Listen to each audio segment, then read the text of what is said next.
ഇന്ന് ഞാൻ വന്നിട്ടുള്ളത് പുതൂരിലുള്ള നല്ല നാടൻ തട്ടുകടയ്ക്കാണ്. ഇവിടെ കരീമിക്കാന്റെ തട്ടുകട എന്ന് പറയും. അപ്പൊ ആ കടയ്ക്കാണ് വന്നിരിക്കുന്നത്. പാലക്കാട് മഴയും ചൂട് എണ്ണക്കടിയും ഇത് വേറെ ലെവൽ കോമ്പിനേഷൻ ആണ്. അപ്പൊ നമ്മളിത് ട്രൈ ചെയ്യാൻ പോവാണ്. ഓക്കെ, சூப்பராப்பா டேஸ்ட். இந்த கடையில பலகாரம் வாங்கிச்சாலும் ஜம்முன்னு இருக்குது. அடையும் மலையில விடாத கொடை பிடிச்சு நான் வந்து இந்த பலகாரம் வாங்கிட்டு போற பாருங்க. ஐட்டம் பூரா இருக்குது. செய்ய எல்லாம் எங்களுக்கு 30 பேர் வேலை செய்யறாங்க. அவங்களுக்கு இங்கதான் வாங்கிட்டு போறோம்.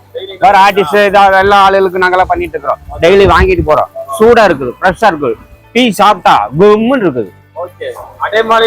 விடாத கொடை பிடிச்சு நான் வந்திருக்கிறேனுங்க.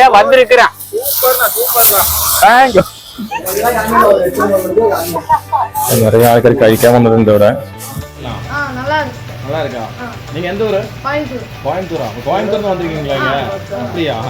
ചൂട് എണ്ണക്കടി റെഡി ആയിട്ടുണ്ട്. ഞങ്ങൾ ശരിക്കും തട്ടുകട പറഞ്ഞ് കയറിയതാണ്. പക്ഷെ ഇവിടെ നോക്കി വെച്ചാൽ ബിരിയാണി, നെയ്ച്ചോറ്, ബീഫ്, ചിക്കൻ കറി അങ്ങനെ പറഞ്ഞിട്ട് പല ലിസ്റ്റ് ഉണ്ട്. എല്ലാം വേറെ ലെവലാണ്. അപ്പൊ ഞാൻ ഫസ്റ്റ് ഓർഡർ ചെയ്ത് ചിക്കൻ കട്ട്ലേറ്റാണ്. ഇവിടെ ഇപ്പൊ നല്ല തിരക്കുണ്ട്. ഞങ്ങൾ വന്ന ശരിക്കും ഒരു 3-3:30 ഇന്നലെ ഇവിടെ നല്ല തിരക്കാണ്. ഇവിടെ ഇപ്പൊ ഏകദേശം എല്ലാ ഐറ്റവും കാര്യമായി. ഇതാണ് കരീമിക്കാന്റെ മകനാണ്. പേര് മസ്താൻ എന്നാണ് അല്ലേ? മസ്താനിക്കാന്റെ കട എന്ന് ചോദിച്ചാൽ നല്ല ഫേമസ് ആണ് ഇവിടെ. അപ്പോൾ ആള് വരുന്ന സമയത്ത് നല്ല ബിസി ആയിരുന്നു. നിങ്ങൾ ദുബായിലായിരുന്നു അല്ലേ? അവിടെ എന്താ ഷെഫായിരുന്നോ? ഓ, അപ്പോൾ അവിടുത്തെ ടേസ്റ്റ് ആയിരിക്കും ഇവിടെ കൊടുക്കുന്നത് അല്ലേ? ദുബായ് സ്റ്റൈലാണ് അല്ലേ? ഇവിടെ വന്നപ്പോഴാണ് അറിഞ്ഞത് ശരിക്കും ഇവിടെ എണ്ണക്കടി മാത്രമല്ല അല്ലേ? എന്തൊക്കെ ഐറ്റംസ് ഇവിടെ ഉള്ളത്? ചപ്പാത്തി, ദോശ, ഓ, ഇപ്പൊ എല്ലാ ഐറ്റവും ഉണ്ട് ഇവിടെ. ചിക്കൻ ബിരിയാണി, ബീഫ് ബിരിയാണി, ഇതൊക്കെയാണ് മെയിൻ ഐറ്റംസ്. ഇവിടെ വന്നപ്പോഴേ അറിഞ്ഞത്. അപ്പോൾ ഞാനൊരു ബീഫ് ബിരിയാണി ഓർഡർ ചെയ്തു. പക്ഷേ എൻ്റെ നേരം പോലെ ഇന്ന് സാധനം തീർന്നു പോയി. നല്ല തിരക്കുണ്ടായിരുന്നു. അപ്പോൾ നമുക്ക് ഇന്ന് വേറെ എന്ത് കിട്ടും നോക്കാം. നല്ല വിശപ്പുണ്ട് എനിക്കിപ്പോൾ. അപ്പോൾ നമുക്ക് ഇപ്പോൾ അവർ കുസ്ക ഉണ്ട് പറയും, അതായത് നെയ്ച്ചോറ് ഉണ്ട് പറയുന്നുണ്ട്. നമ്മളത് ടേസ്റ്റ് ചെയ്ത് നോക്കാം. Okay, taste എപ്പടിനാ?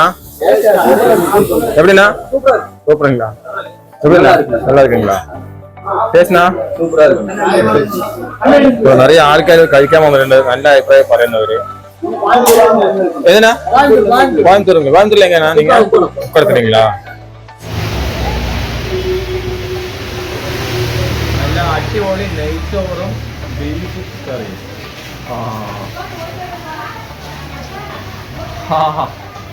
നല്ല നാടൻ മസാലയുടെ മണം.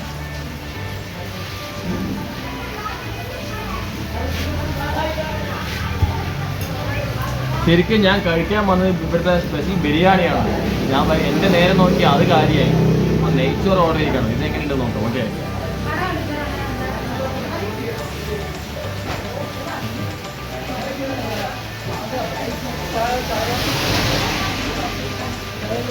ഇതുണ്ടല്ലേ ബീഫ് എല്ലാം അടിപൊളി വന്നിട്ടുണ്ട്. അപ്പോൾ നിങ്ങൾ ഇത് കഴിച്ച് ടേസ്റ്റ് എങ്ങനെയാണെന്ന് കമൻറ്റിൽ പറയാം. ഓക്കെ, അപ്പോൾ സ്പോട്ട് മറക്കണ്ട. ഗോവിന്ദാപുരം മെയിൻ റോഡ് പുതൂരിലാണ് ഇതിൻ്റെ കടയുള്ളത്. അപ്പോൾ എല്ലാവരും കഴിച്ച് ടേസ്റ്റിനെ കമൻറ്റിൽ പറയാം. ഓക്കെ, വീണ്ടും അടുത്ത വീഡിയോയിൽ കാണാം. ബൈ.